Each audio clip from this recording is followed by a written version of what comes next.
At a press briefing this week, Fox's Peter Doocy once again suggested with his line of questioning he is just not a serious person.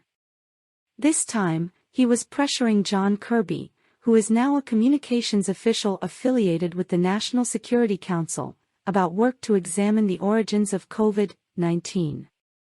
Doocy has repeatedly run with the idea that the virus that sparked the worldwide pandemic was a lab leak, although available evidence indicates there is simply no consensus among the relevant authorities about what happened as investigative work continues.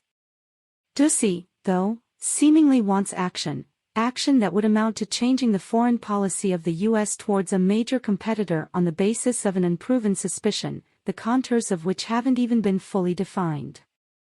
It seems like some might try to use the idea of a lab leak to allege intentionality behind the spread of COVID-19, but those are two different things, one a possibility and the other a conspiracy theory based on who knows what.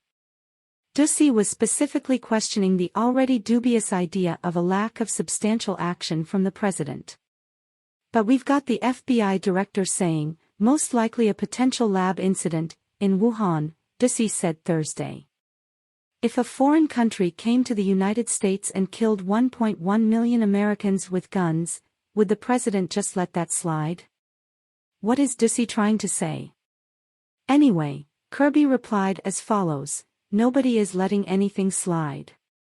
That's why the president wants the intelligence community to work so hard to, hopefully, to get to some answers that we can rely on. Right now, there's just no consensus. It's hard to take a look at what the president has done here, in terms of declassifying and making public information already, in terms of the constant and consistent briefings to members of Congress in a classified and unclassified setting in just recent weeks on what the origins of COVID were, and on his tasking, again, to the intelligence community to keep at that work, and come away from that thinking that he's not taking this seriously. Republicans surely do seem to like their conspiracy theories, though, besides also using COVID-19 as an excuse for racism.